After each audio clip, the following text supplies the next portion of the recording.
আসসালামু আলাইকুম। যারা এইচএসসি ইন্টার সেকেন্ড ইয়ার অথবা ইন্টার ফার্স্ট ইয়ার এবং নীলফামারী সরকারি কলেজে পড়েন, তারা অনেকে জিজ্ঞেস করছেন যে কিভাবে রেজাল্ট দেখতে হয়।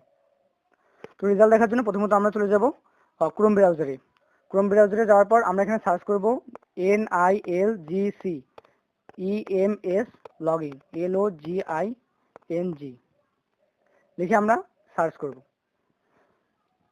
সার্চ করার পর এখানে আসবে NILGC e-শিক্ষাবাদ.bd.com, এখানে আমরা ক্লিক করব। ক্লিক করার পর এখানে আসবে ইউজার আইডি অ্যান্ড পাসওয়ার্ড। তো ইউজার আইডি হলো আমাদের NILGC স্টুডেন্ট এবং পাসওয়ার্ডটাও সেম NILGC STUDENT। তারপর আমরা সিং ইনে ক্লিক করব। সাইন ইনে ক্লিক করার পর এখানে আমাদের লেখা আছে একাডেমিক রেজাল্ট। এখানে আমরা একাডেমিক রেজাল্টটা দেখতে পাবো, এখানে আমরা ক্লিক করব। ক্লিক করার পর আমরা একাডেমিক রেজাল্টে ক্লিক করলাম। ক্লিক করার পর একটু নিচে যাব। নিচে যাওয়ার পর এখানে লেখা আছে এক্সাম লেভেল। আমি যেহেতু এইচএসসি তে পড়ি তাই আমি এখানে এইচএসসি সিলেক্ট করব।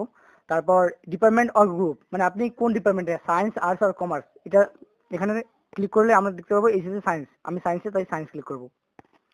করার পর এখানে সিজন লেখা আছে। এখানে মানে হলো যে আপনি কত থেকে কত ব্যাচ। যেমন আমি 2024-25-এর, তাই 2024-25 ক্লিক করলাম।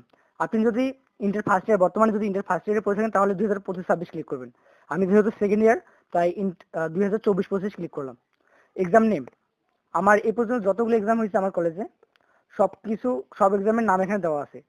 তো আমি যদি এইচএসসি প্রি টেস্টের রেজাল্ট দেখতে চাই তাহলে এখানে ক্লিক করব। করার পর এখানে আমি আমার কলেজের ফুল রোল নাম্বারটা দিয়ে দেবো।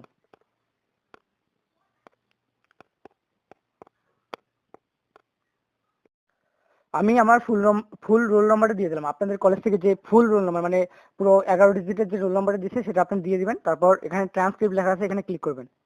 ক্লিক করার সাথে সাথে আমার রেজাল্টটা চলে আসবে, একটু ওয়েট করবেন। আমার রেজাল্ট চলে আসছে। তো এভাবে আপনারাও আপনাদের রেজাল্টগুলো দেখতে পারবেন। ধন্যবাদ। কোনো কিছু বুঝতে সমস্যা হলে কমেন্ট করতে পারেন, আমি অ্যান্সার দেওয়ার চেষ্টা করব।